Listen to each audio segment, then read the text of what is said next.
Orang Kristen harus mengerti akan makna Mesias yang disandang oleh Yesus. Karena dalam agama Yahudi, Islam maupun Saksi Yehova atau Unitarian memiliki arti yang sangat berbeda. Karena hal ini juga sangat menyangkut keselamatan kekal yang kita percayai. Jika kita salah mengerti arti kemesiasan dalam Yesus. Kemesiasan Yesus sudah diletakkan sebagai dasar yang kuat dalam Konsili Nicea pada tahun 325 yang mengatakan, dan akan satu Tuhan Yesus Kristus, Putra Allah yang tunggal. Yang dari Bapa, Allah dari Allah, terang dari terang, Allah benar dari Allah benar. Ia dilahirkan bukan diciptakan, sehakikat dengan Bapa. Segala sesuatu diciptakan olehnya, untuk keselamatan kita, ia turun dari sorga dan menjelma menjadi manusia.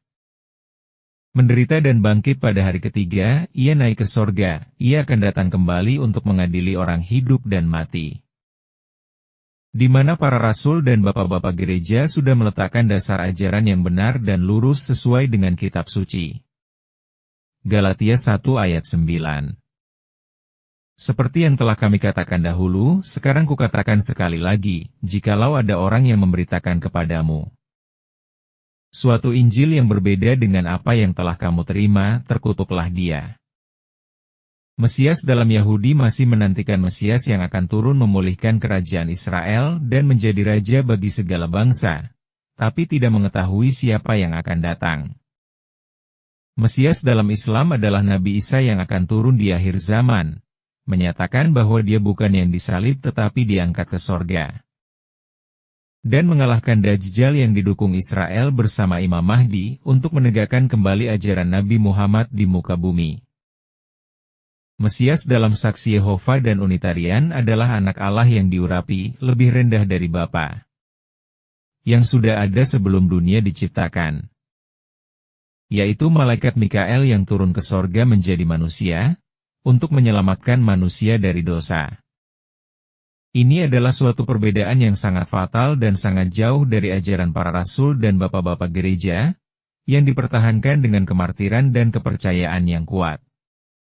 Inilah beberapa ayat yang menunjukkan Mesias itu adalah firman-Nya Allah menjadi manusia, yang menyebutkan dirinya sebagai anak manusia.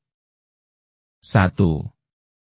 Matius 16 ayat 13b dan 15-17, kata orang siapakah anak manusia itu? Lalu Yesus bertanya kepada mereka, tetapi apa katamu, siapakah aku ini? Maka jawab Simon Petrus, engkau adalah Mesias anak Allah yang hidup. Kata Yesus kepadanya, berbahagialah engkau Simon bin Yunus sebab bukan manusia yang menyatakan itu kepadamu, melainkan Bapa-Ku yang di sorga. 2. Matius 26 ayat 64. Aku berkata kepadamu, mulai sekarang kamu akan melihat anak manusia duduk di sebelah kanan yang maha kuasa, dan datang di atas awan-awan di langit. Sama dengan kitab Daniel pasal 13 ayat 7, aku terus melihat dalam penglihatan malam itu. Datanglah ia kepada yang lanjut usianya itu dan ia dibawa ke hadapannya. Lalu diberikan kepadanya kekuasaan dan kemuliaan. Dan kekuasaan sebagai raja, maka orang dari segala bangsa, suku bangsa dan bahasa mengabdi kepadanya. Kekuasaannya ialah kekuasaan yang kekal yang tidak akan lenyap, dan kerajaannya ialah kerajaan yang tidak akan musnah. 3. Matius 9 ayat 6. Tetapi supaya kamu tahu bahwa di dunia ini anak manusia berkuasa mengampuni dosa. Lalu berkatalah ia kepada orang yang lumpuh itu, bangunlah, angkat tempat tidurmu dan pulanglah ke rumahmu. Demikianlah, kita sebagai orang Kristen harus mengerti bahwa kemesiasan Yesus adalah menunjukkan kealahannya. Sebagai firman yang menjadi manusia. Jangan lupa like, komen dan subscribe. Tuhan Yesus memberkati.